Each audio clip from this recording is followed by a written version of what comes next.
Aventurine's goal is to try and the existence of death will be... I'm just speculating. He's clearly a born... Aventurine said something. He accused that Galaxy Ranger of killing. It was a groundless accusation. Maybe Aventurine's goal was... However, I asked Don Hahn. You've met her many times now. That fits the stereotype. They're eccentric, unpredictable. I really love Flocky. I hope it's not too, because...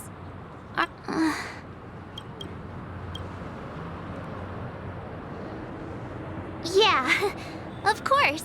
Everyone's still having a great time out. Aw, what a mess. But... Looks like Aventurine doesn't need anything else. Among our current clues, one thing I'm curious about is... How about we split off into two groups? worth focusing on. Huh? Aw. I will.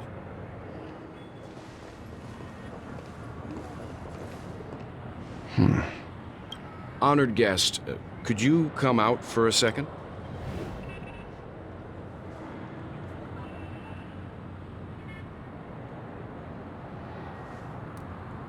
I'd be embarrassed too, getting stared at like that. Forgive me. My name is Welt Yang. I'm one of the crew members on the Astral Express. I believe you've met my colleagues. Welt. Is there something about my name? First, don't you want to know my name? I already do, Miss Acheron. You're a prominent figure in Penacony. What are they saying about me? Some claim that you're the real culprit behind these murders, that the Annihilation Gang's tragic fate at the banquet was a result of your blade, and that you're now attempting to unleash another bloodbath on Penacony. The Annihilation Gang. Ifrit of Everflame Mansion. Tragic fate. That Duke turned his dying body to flames and sacrificed his life as a martyr. He was a determined and heroic pathstrider. Not even a villain should be disparaged like this. And what's more, there were plenty of suspects invited. Do they really think that a blade is more dangerous than that black hole you're wielding? Keen intuition. Not even the family managed to point out the truth behind this cane. So you must surely know, Miss Acheron, that peering into a black hole is not a wise move. As a potential threat, your knowledge of us has reached uncomfortable depths. Reveal your true identity and intentions. Otherwise, brace yourself for gravitational disintegration. That shouldn't be necessary. But if it makes the Nameless feel less defensive, I'll be happy to abide. Believe it or not, Galaxy Ranger, Acheron, those are the names I go by to this very day. My trip to Penacony is solely to fulfill an old, final request. I'm here for the Watchmaker's legacy. And that's it. I think I've been honest enough. Still unwilling to reveal your true identity? It's not that I don't want to. It's just that I can't. I've come so far, and I can't sum up all of that in just a few words. Everyone has their own unspeakable past. Secrets that they don't want to be revealed. And I won't be asking any more questions, such as why the Astral Express is roaming around the cosmos with a Stellaron on board. Is she okay? That memokeeper didn't do anything, right? She's fine. Let's just stick with the topic. Gaining my trust depends on how much you're willing to reveal. I've run around many different Penacony dreamscapes just to try and find that legacy. And during this period, I came into contact with quite a few guests. In the process, I gradually came to realize the secret of Penacony may be closely related to the Trailblaze. That's why I've come to ask for your help. I don't have enough proof yet, but I'd like to speculate something. The source of all tragedy lies within the family. If you could trust me, we could find the proof to support this claim together. Mr. Yang, I think you've come to the same conclusion, haven't you? Let's leave it at that. For now, I'll choose to believe that you bear no hostility. Share your findings with me and me alone. I don't want vague conjecture to interfere with other people's judgments before we find solid proof. Mm-hmm. By the way, would you like something to drink? Before we go, how about 2 cups of Wake the Heck Up? No, 4 cups. Because the conversation coming up will last forever.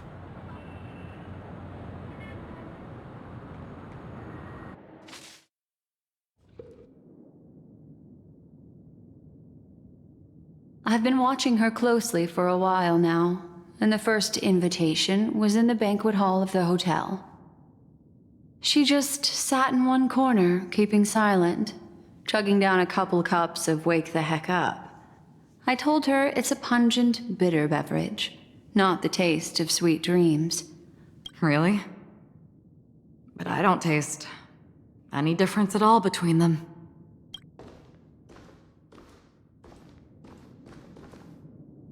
The guest rooms are charmingly minimalist, an aesthetic you share, Miss Acheron.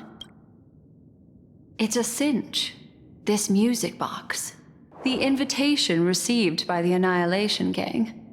There are latent memories that linger on it yet. You see, memories of you are not yours alone. They travel in other people, other things. I know much, and I can predict even more. With some help, the dead can be made to speak. The Annihilation Gang, that band of desperados who all disappeared after meeting you. What exactly happened to them? Well, let me reveal all. Gradation 12. Dreamscape 12. Father, I dedicate this to you. Well done, Dubra. Wherever they go, shall be met by annihilation. There it is. It's hazy, but it's Ifrit's voice. The other one is probably his progeny. This is the residual memory from when the invitation was first delivered. They were abruptly interrupted. Then, what happened next is... They sought refuge in a land of sleep, merely wishing for undisturbed rest, away from the storms. Children of the Flame, this marks your rite of passage. She won't be necessary. I alone am enough.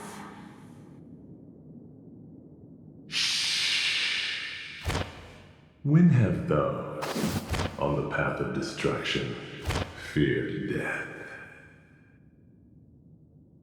The Everflame Mansion has set out on a journey. Those poor people, they have no idea what lies in wait ahead of them. Memory recovery is going well, but slowly. She'll be here soon, and time is short. There's nobody else here, so there's no need to be delicate. In fact, I think I'd better go all out.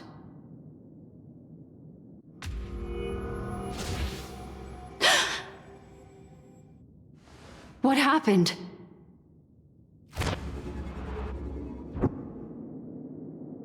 The memory after that is blank. How is that possible? This music box fell into Acheron's hands, and she brought it to Penacony. That's a fact, and that's how it should have gone. But along the way, it's like it's been erased. Who are you? Who are you? It's... No. Is this not a memory? Oh, a memokeeper. Do you serve the Garden of Recollection? Or the Cremators? My name is Constance. A pleasure to meet you. We were supposed to meet in Penacony and spend an unforgettable time together. But that seems unrealistic. Dahlia's not welcome on the banquet star, and I don't need a coming-of-age ceremony. And you? I know what you're looking for. Want her secret? I can give it to you, and then you can enjoy the banquet for me. I wish you unforgettable memories.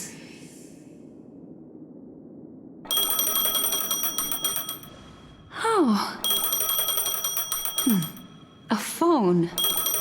Wanna listen in?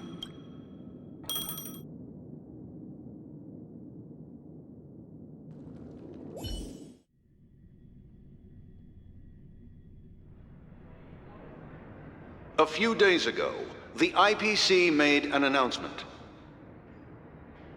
Under the watchful guidance of the Marketing Development Department, and in accordance with the Interstellar Peace Charter, the independent Sigonian sovereignty has hereby been established, and shall take a legislative seat at the Interstellar Congress. The formation of the Sigonian sovereignty is of great historical significance to the Sigonia system.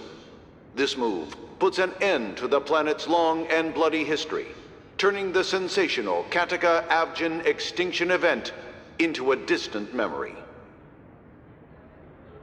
Sigonia 4 is located in an unclaimed zone at the intersection of the Denise, Prothean, and Dorneau star clusters. The planet's surface environment is known for being extremely harsh, constantly faced with the threat of impact from small-scale celestial objects. This is why very few intelligent species have made this planet their home, dividing themselves into several tribes to eke out nomad lifestyles as they struggle to survive the arid desert wilderness. They have developed their own folk beliefs that are independent of the Eon belief system. Sigonia. Sigonia. Ravenous eye of the storm, spurned by all the gods. Land of rock, but not water. Lightning, but not rain. Blood, but not tears. You beat us with your falling stars. You lash us with wind and storm. You chew us up with the cracked earth.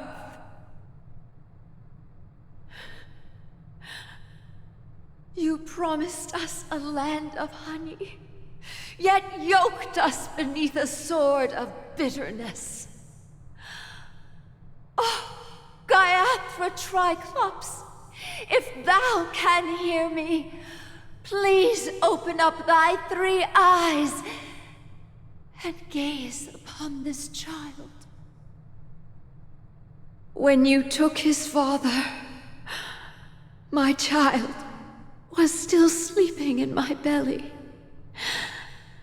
And where my husband went, I too soon must go.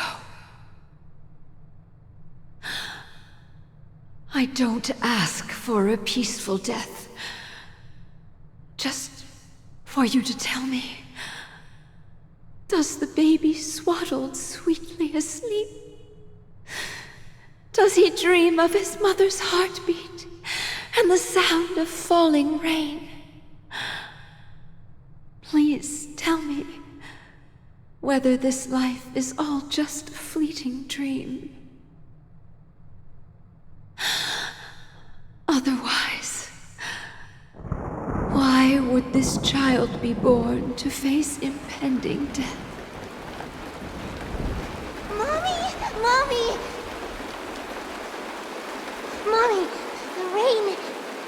It's raining. Raining?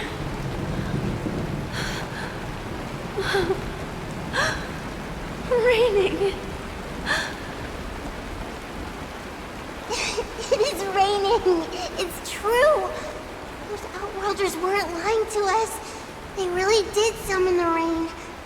Mommy, we can leave here. We can go back home.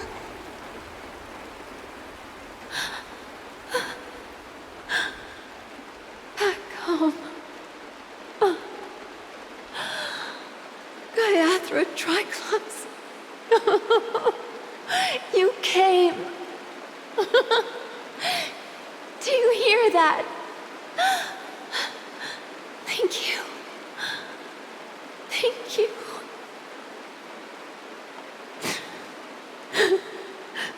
Darling, listen. This is the sound of rain. On the day you were born, the sky also sent down a gift like this from Gaiathra.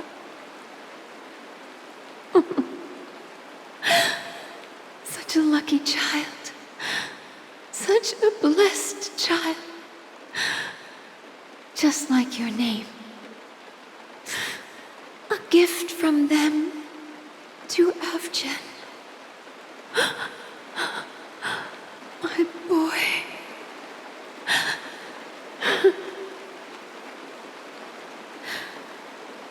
May the goddess Gaiathra close her eyes 3 times. Keep your blood eternally pulsing. Let your journey be forever peaceful.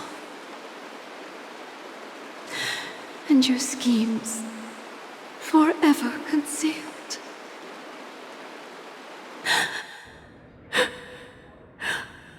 Welcome to this sad world, Kakavasha.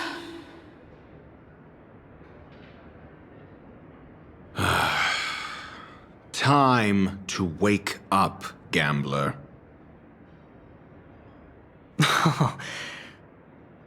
Oh, heavens. I must have drunk too much Soul Glad. Didn't expect you to be back so soon. How is it? Find anything? Just as you guessed. Nobody outside knows about Robin's death. There aren't even baseless conspiracy theories. They're still streaming the rehearsal for her ceremony, using a stand-in, I guess.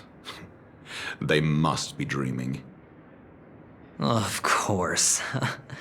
Who could imagine that death would actually descend upon the idyllic dream created by the family?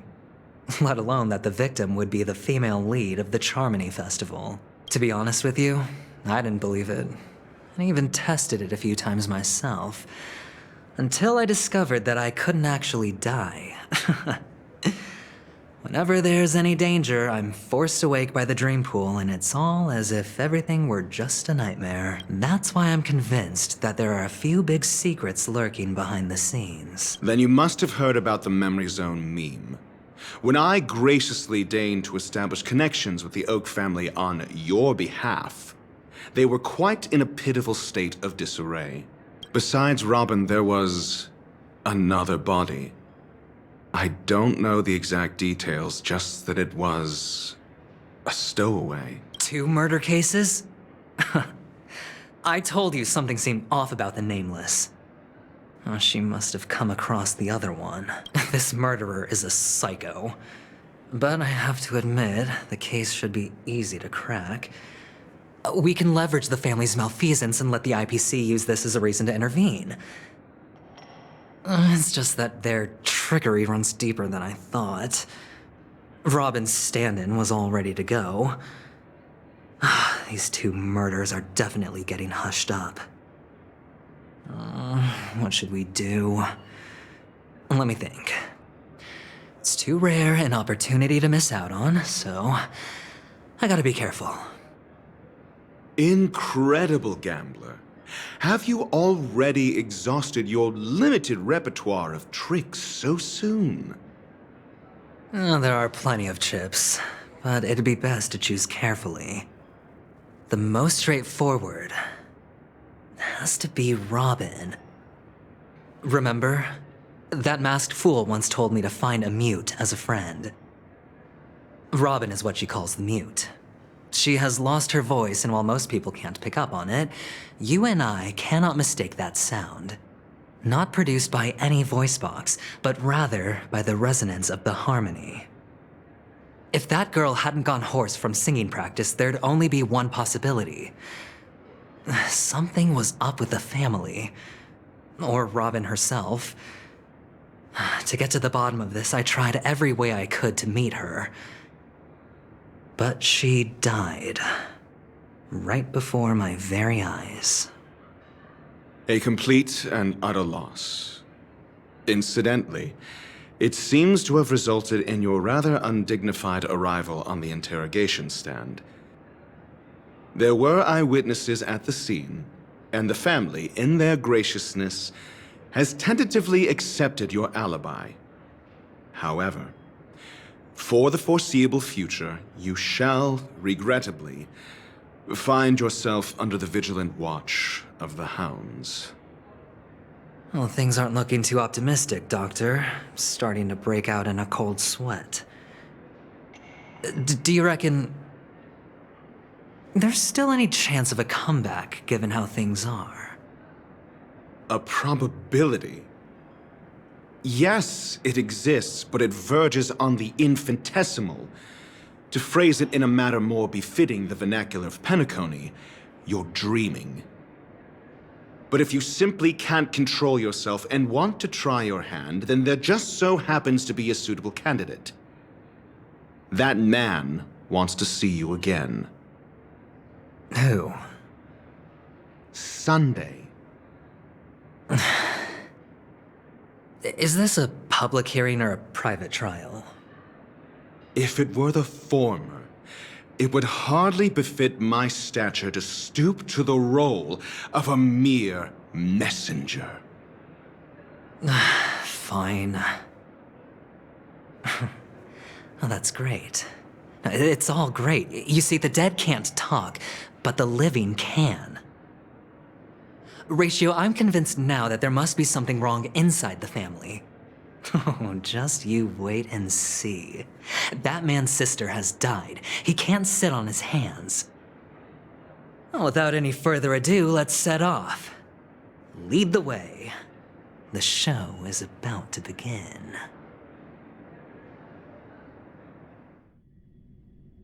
We're here. The Dewlight Pavilion is the Oak family's fortress and a place where heads of the families meet to discuss great plans for Penacony. Fortress? I like this metaphor. I dealt with the warlords of the Aventurine star system not long ago, and their synchronized orbital manor wasn't this heavily guarded. This mansion nominally belongs to Sunday, and is very befitting of its owner. Without his express invitation, the likes of ordinary guests would never grace these grounds in their lifetimes. Look around while you still have this moment of freedom. Hey, Doc, whose side are you on anyway? Who's to say I won't sell you out? We'll see. When we meet the authoritarian master of the Oak family, I'll pry an answer out of him. Follow me and I'll bring you to his parlor. Hold your tongue and let me deal with the members of the family.